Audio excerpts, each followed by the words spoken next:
Jemi rikthyer në studio, do të vazhdojmë me bisedën e radhës, por përpara kësaj sugjerimi im për ju miq të mëngjesit që sapo dilni nga shtëpia, e di që po bie shi tani, kështu që për të qenë të sigurt edhe për të mos u shqetësuar për shiun, zgjidhja më e mirë do të ishte të përdornit Blue Taxi. Ju merr në adresën tuaj, mjaft të rezervoni për një mesazh në WhatsApp, ju vjen taksia aty edhe ju lajmëron paraprakisht dhe ju dërgon në destinacion të sigurt dhe komod për ta nisur ditën ashtu siç duhet.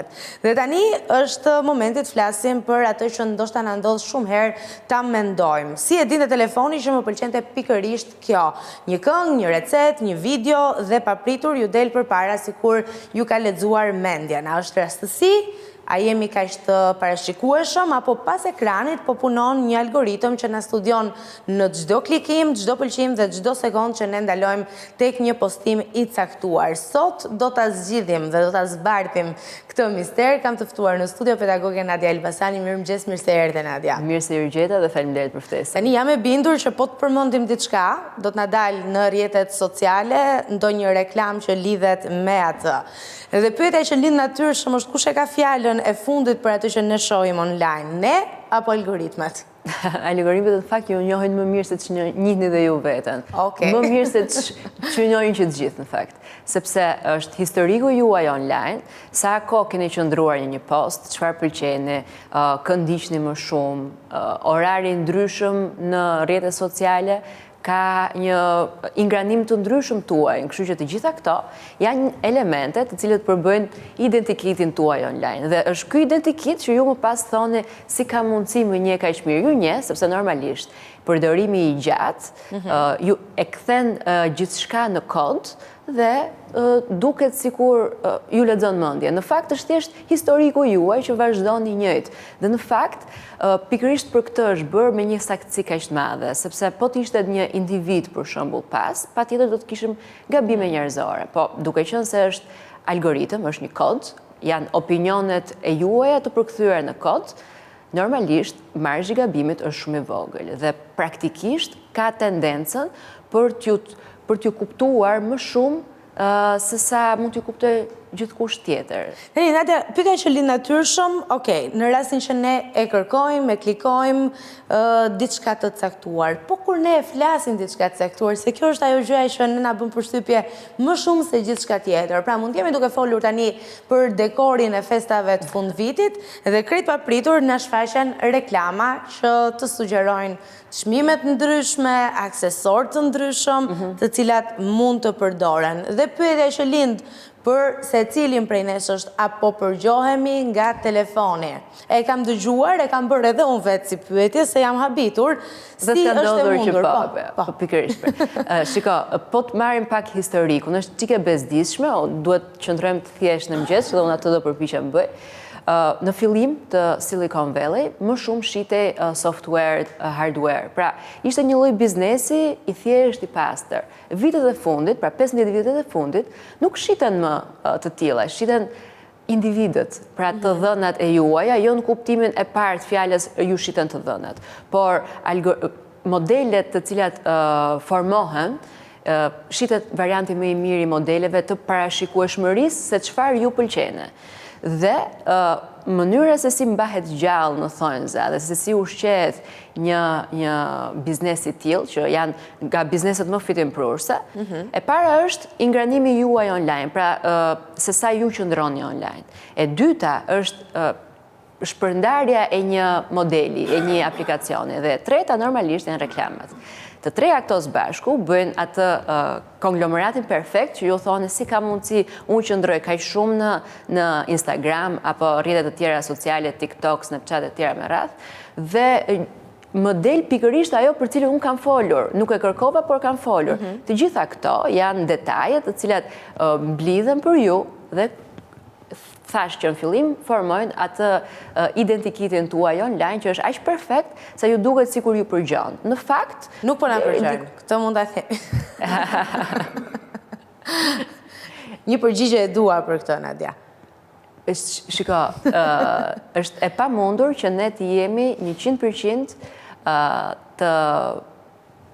të pandikuar nga rrjetet sociale, të pandikuar nga teknologjia. Dhe të mos keni gjurmën tonë online. Dhe të mos keni një gjurmë tuaj online. Qoftë edhe kur mendoni se në fakt nuk po hyni me adresën tuaj për me diçka tjetër, gjithçka është e monitoruar.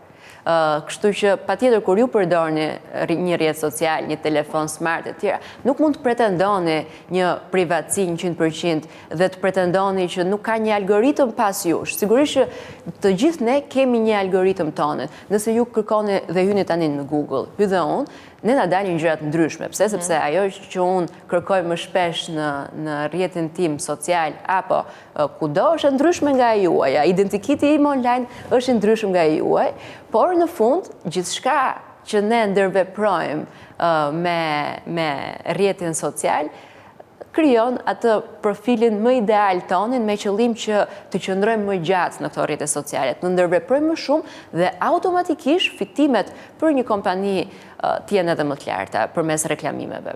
Po, në një lloj forme, ne duket sikur e kemi bërë këtë paktin që nga momenti që kemi pranuar të kemi një rrjet social tonin, e kemi bërë paktin edhe për të na udhëcënuar deri diku privatësia, edhe pse nuk shkon në cënim real të privatësisë, përtejse i përgjigjet nevojave tona dhe asaj për çfarë mund të ketë interes një individi caktuar apo jo. Shikoni, ju kërkoni që të rritet eficienca, pra që kur të hyni në Instagram apo në rrjetet tjera sociale, t'ju dali ajo që ju pëlqen.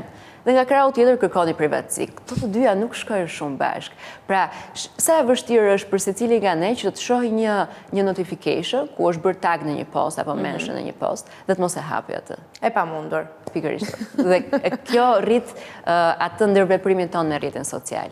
Dhe të gjithë ne duam që të na dalë një post në fillim të faqes tonë, i një individi të cilin e ndjekim, e pëlqejmë, i kemi parë shpesh herë profilin, se sa një individi që nuk e njohim, nuk kemi në një interes shumë të madh. Të gjitha këto, në fakt, janë të mirë menduara, sepse e gërshetuar edhe me aspektin psikologjik teknologjia sot e kësaj dite. Nuk është thjesht zhvillim teknologjik si i dikurshme. Sot kemi një sër komponentësh të cilët bashkohen bashkë dhe formojnë atë që duket perfekte për një teknologji. Nuk janë thjesht disa individ të cilët dinë të programojnë, janë një sër njerëzish të cilët mblidhen dhe arrin një model perfekt i cili sigurisht ka tendencën që të jetë më i suksesshëm se modelet tjera të cilët nuk kanë këtë gërshetim njerëzish, profesionistësh për të formuar një rrjet social.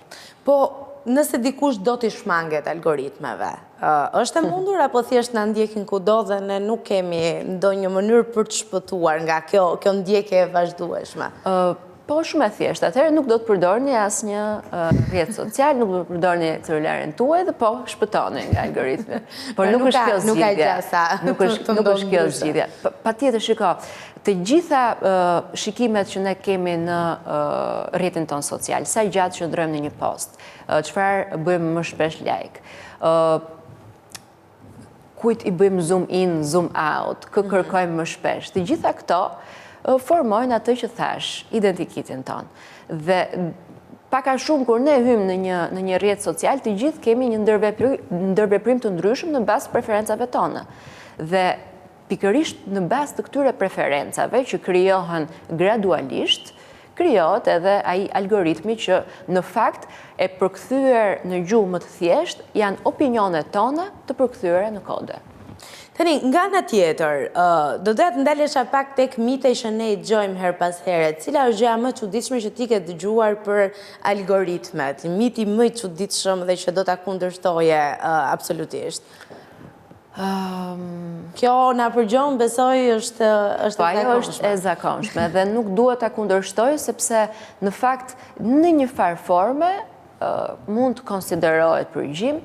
Asnjë nuk e ka qef fjalën përgjim, por të gjithë... Se ndjet i kërcënuar në momentin që përmendet ajo fjalë, po është thjesht një lloj përgjimi që ne kemi zgjedhur... E ke zgjedhur vetë ta kesh. Edhe në fakt, e dikush interesante, ne të gjithë kërkojmë nga teknologjia të mos na përgjoj, e tjera me radhë, dhe nga krau tjetër, asnjëri nga ne nuk merr kohë mjaftueshëm që kur futet në një aplikacion të ri dhe jep agree terms and conditions, të lexojë në fakt se për çfarë po jep dakordsinë. Po i kanë të gjata ato dhe marrin shumë kohë dhe koha është e kufizuar në botën fetare. Në fakt, për këtë që ju sapo thatë, pretendohet që të realizohet një mënyrë më e thjeshtë dhe secili nga ne të ketë mundësi reale për t'i lexuar terms and conditions.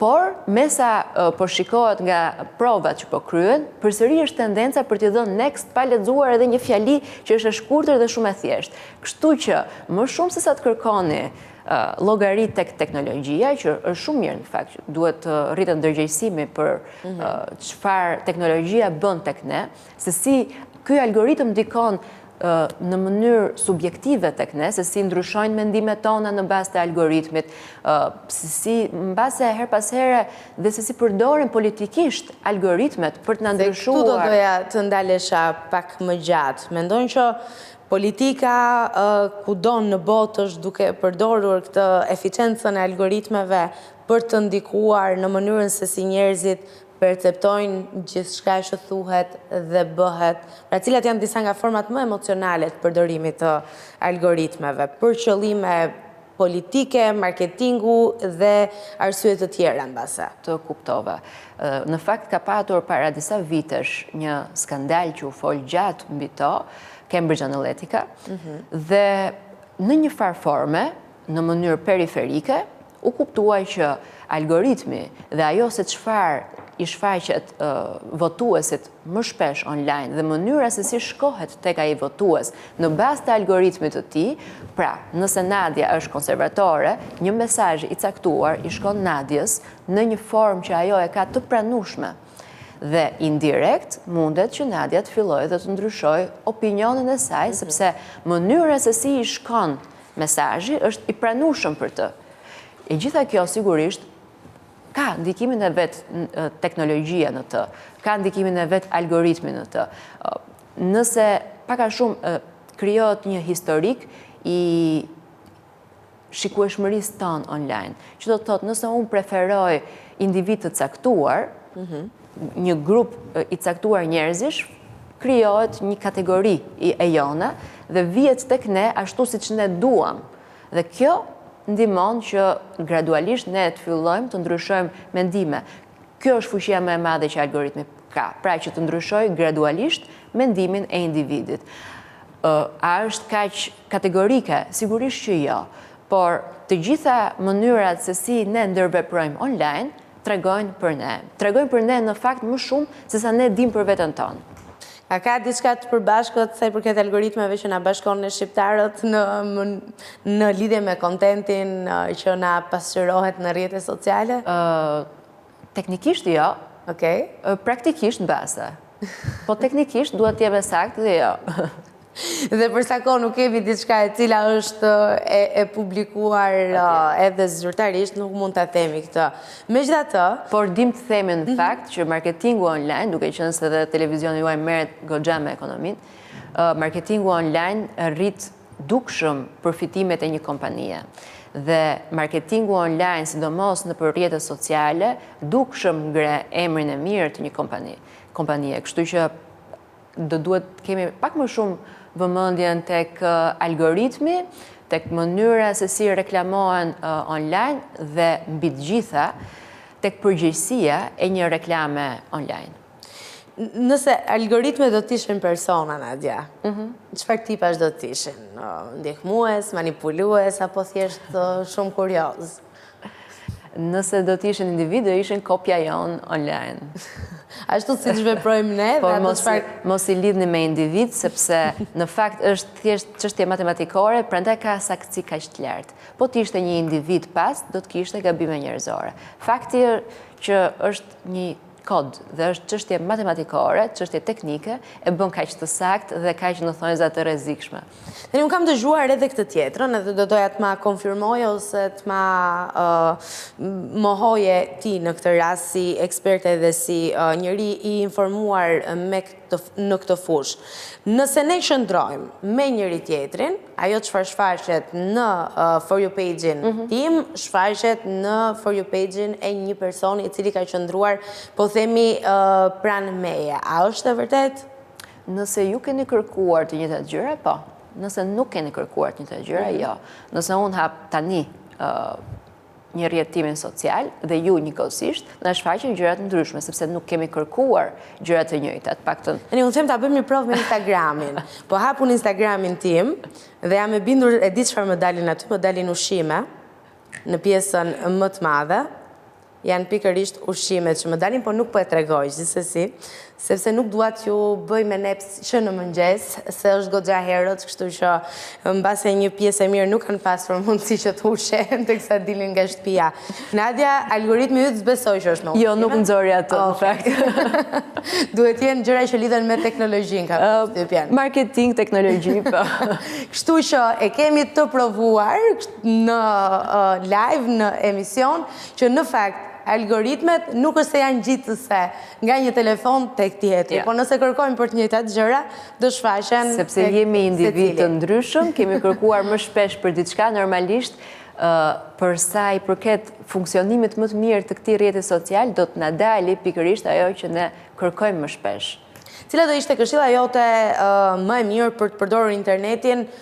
Pa u komanduar nuk e themi dot, por pa pasur këtë ndikimin kolosal të algoritmeve. Çfarë duhet ketë parasysh? Po rritja e ndërgjegjësimit. Fakti që do duhet të kuptoni se kur ne jemi online, në një farë forme mund të ndikohemi. Gradualisht, në mënyrë të pakuptuar, por ndikohemi. Kështu që rritja e ndërgjegjësimit që jo gjithçka që shohim mund të jetë vërtet, duhet të jetë kryefjala për sa i përket rrjeteve sociale. Kur po vija këtu në fakt pash që një tjetër vend po përpiqet të ndalojë rrjetet sociale për fëmijët në moshën 16 vjeç. Një iniciativë që po merret në konsiderat nga disa vende, se sa do të realizohet në 100% që në vetë, nuk jam e bindur, se sa e sigur do t'jetë funksionaliteti e saj edhe për këtë nuk jam e bindur, por që po merren hapa për të blokuar rrjetet sociale për fëmijët në moshën 16 vjeç, base sigurisht për shkaqe sigurie dhe për të mos ndikuar në fakt rrjetit social në psikologjinë e një fëmije, jo vetëm në aspektin e ndikimit mbi bindjet e veta të këtij fëmije, po edhe sepse është parë në fakt që rrjetet sociale për fëmijë në moshën 16 vjeç janë një ndikim jo fort i mirë i rritjes dhe stabilitetit të tyre psikologjik. Sepse edhe aksesi që ti ke ndaj përmbajtjeve të ndryshme është i pakontrolluar edhe janë provuar. Është e pamundur që të kontrollohet gjithçka. Kështu që nuk mundet të drejtohemi drejt teknologjisë dhe të themi kontrolloj gjithçka që i shfaq fëmijës tim online. Është shumë e vështirë. Kontenti është i gjerë. Mos harroni që nuk janë vetëm rrjetet sociale në fakt që janë problematike për fëmijët. Janë dhe më gjëra akoma, janë dhe platformat gaming. Pra, që në momentin e parë kur ne ndërveprojmë online, gjithçka përkthehet në të dhëna për ne, gjithçka bëhet më e kollajt për ne. Por bëhet më e kollajt pikërisht sepse kemi lënë këtë lloj historiku ton, këtë lloj të dhënash.